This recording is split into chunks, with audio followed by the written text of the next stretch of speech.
देखिए हर खबर यहीं पर, सब्सक्राइब कीजिए TV9 भारतवर्ष। आदित्यराज कौल साहब, ये चाइना ने जो कर लिया, ये ग्रेट लीप फॉरवर्ड की तरह ही उसके ऊपर बूमरैंग करेगा, या यहां जो वो करता दिखाई दे रहा है वो उसके हक में भी जा सकता है? देखिए, चाइना का हमेशा से लॉन्ग टर्म प्लानिंग रहा है, तो ये जो स्कर्मिशेस करता रहा है पिछले चंद सालों से नहीं हुआ, ये नई घटना भी नहीं है, लेकिन ये कई सालों से, चाहे जुमार हो, डेपसांग हो, LAC की अगल बगल DBO हो, अलग अलग जगहें हो, चाइना से ये जो भूमिका है बांधी हुई है बहुत टाइम से। तो हमें भी एक लॉन्ग टर्म प्लानिंग ये देखनी चाहिए। लेकिन मैं आपसे ये जानना चाह रहा हूं आदित्यराज कौल साहब, स्पष्ट रूप से कि भारत तो ये झेलता आ रहा है, लेकिन उसने जो ये दादागिरी दिखाने की, मसल फ्लेक्स करने की कोशिश की है वायरस फैलाने के बाद पूरी दुनिया में, भारत समेत 9 देश ऐसे हैं जो सीधे सीधे परेशान हैं चाइना से। क्या उसको इसका जवाब मिलेगा, बिफिटिंग मिलेगा, या इस समय चाइना ने जितनी ताकत अपनी बढ़ा ली है हर एक फ्रंट पे, उससे निपटना आसान नहीं होगा? देखिए, अगर हम समझते हैं कि चाइना को मिलिटरीली जवाब देना चाहिए तो वो गलत होगा, क्योंकि मिलिटरीली इंडिया देगा जब इंडिया को देना होगा, at the right time, at the place of our choosing. ये तो स्ट्रैटेजिकली देखना पड़ेगा। ये मिलिट्री की बातें हैं, मिलिट्री आमतौर पर पब्लिक में डिस्कस भी नहीं करेगी, लेकिन इंडिया ने जवाब दिया है, और जवाब उस रात को 15 जून को भी दिया है, और उसके बाद स्ट्रेटेजिकली भी दिया है। जो बहुत संक्षेप में दूसरे तरीके से सवाल पूछता हूं आपसे, क्या चीन के अगेंस्ट वर्ल्ड पोलराइजेशन होने लगा है? होने नहीं लगा।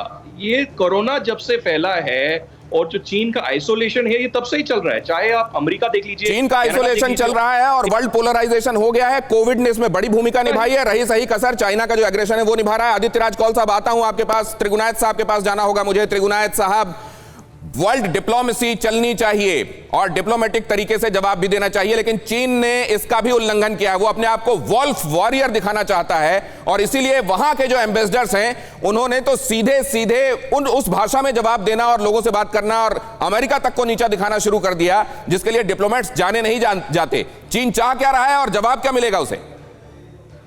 देखिए, चीन जो है वो एक भ्रम में जी रहा है। भले ही चीन को, और मैं समझता हूँ कि चीन ने जो एक्शन लिए हैं इस वक्त, जैसा आप कह रहे हैं कि सारी दुनिया के साथ दुश्मनी मोल ले रहे हैं, और इतने सारे अपने नेबर्स, सभी नेबर्स ऑलमोस्ट उनके खिलाफ हैं और जा रहे हैं। वो बोल ना भी पाए भले ही, लेकिन उनको इस बात की खुशी नहीं है कि वो हर जगह चीन उनको दादागिरी करता है। तो उससे जो उस, और कोरोना वायरस के टाइम पे जैसे वो कॉर्नर हो गए पूरी तरह से, तो जैसे एक डिक्टेटर जिस तरह की हरकतें करता है कि बिल्कुल सेंसलेस चीज़ें, कि इस बॉर्डर पे भी उस बॉर्डर पे भी धमकाना शुरू करो, और वो ये सोच रहे हैं कि शायद ऐसा करने से दुनिया उनके कब्जे में आ जाएगी। अब ये हमको 18वीं या 19वीं सदी में तो है नहीं, अब ये 21वीं सदी की बात है। भारत भी वो भारत नहीं है जो 62 में था, या अमेरिका की भी थिंकिंग अलग है। ट्रंप भी वहाँ उसी तरह के परिप्रेक्ष्य में काम करते हैं। तो मैं ये समझता हूँ कि चीन की जो उस वक्त जो उन्होंने हरकतें की हैं, ये बिल्कुल पॉलिटिकली, इकोनॉमिकली, डिप्लोमेटिकली किसी भी तरह से ठीक नहीं हो सकती है। उससे उन्होंने अपना एक तरह से दुश्मनी दुनिया में बढ़ा ली, और अपने आप को एक इर्रिस्पॉन्सिबल बिग पावर के रूप में आए हैं, जिसको कोई पसंद नहीं करता है। एक बात ये रही। दूसरी चीज़ ये आपने पूछा भी है पहले भी, कि क्या सारे मुल्क एक साथ ऊपर आ जाएंगे? तो अमेरिका तो ऑलरेडी आ रहा है, वो अपनी मिलिटरीली भी आगे आ गया है। उन्होंने, मैं एक बात आपसे स्पष्ट पूछता हूं, स्ट्रेट पूछता हूं, रूस किधर जाएगा सर? रूस बीच में रहेगा।